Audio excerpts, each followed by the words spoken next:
हम त्र्यंबकेश्वर महादेव के दर्शन के लिए नासिक पहुँच रहे थे और क्या आप जानते हैं त्र्यंबकेश्वर महादेव जी की पिंडकी में कौन-कौन है? और ये हमें भी नहीं पता था।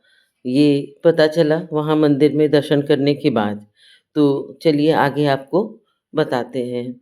नासिक पहुँचे हम अपनी भाभी जी के मायके में, बहुत प्यार से वो हमें अपने घर ले गए।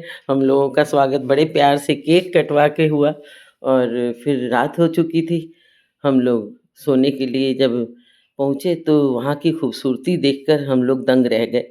बहुत अच्छी सोसाइटी में 9th फ्लोर पर फ्लैट था और चारों तरफ रोशनी की जगमग और ऊँची-ऊँची बिल्डिंग दिखाई दे रही थी। हरियाली बहुत थी, जो कि रात की रोशनी में नहाई हुई बहुत ही खूबसूरत लग रही थी और ऊँचाई से तो पूरा शहर दिख रहा था, तो बहुत-बहुत अच्छा लगा हम लोगों को। फिर सो गए और धीरे-धीरे सूर्योदय हो रहा था और वहाँ बालकनी से बहुत खूबसूरत नज़ारा दिख रहा था, जो हम सो के अक्सर खो देते हैं। लेकिन उस समय नींद बड़ी प्यारी लगती है।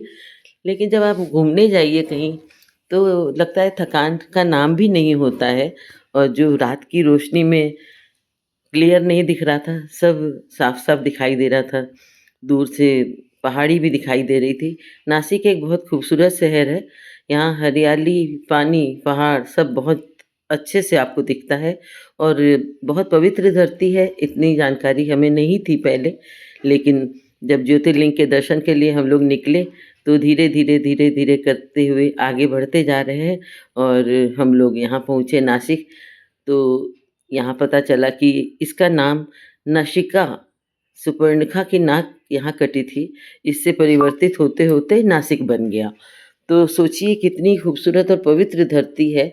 फिर हम लोग दर्शन के लिए मंदिर के लिए निकले और जब वहाँ पहुँचे तो अच्छी खासी लाइन लगी हुई थी। लेकिन ये दर्शन के लिए जब लाइन लगाओ तो बड़ा अच्छा लगता है और हम लोग अंदर तो मोबाइल ले जाना अलाउ नहीं था, तो मोबाइल छोड़ के गए।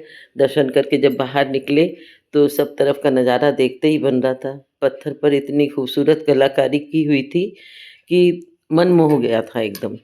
फिर अलौकिक सौंदर्य के बीच में हम लोगों ने बैठ के कुछ फ़ोटोज़ खिंचवाई, कुछ यादें वहाँ की सुरक्षित की और वहाँ के बारे में जानकारी भी ली। त्र्यंबकेश्वर महादेव जी की पिंडकी में आप देखिए एक गड्ढा है, उसमें ब्रह्मा, विष्णु, महेश तीनों हैं और जो ये होता है मुखौटा लगा के श्रृंगार किया जाता है और उसमें तीनों तरफ उसमें ब्रह्मा, विष्णु, महेश हैं और फिर हम लोग पंचवटी गए। वहाँ पे वो 5 वट वृक्ष जो थे, वो भी थे, ऊपर से बड़े घने और एकदम कुंज की तरह बने हुए। सीता जी की गुफ़ा, जहाँ सीता हरण हुआ था, वो जगह, मारीच का वध हुआ था, वो जगह, सब देख के ना मन एकदम आह्लादित हो गया था, इतना रोमांच हो रहा था। लगता था कि कैसे वो समय था यहाँ पे जब ये पवित्र स्थान है और हम लोगों ने दर्शन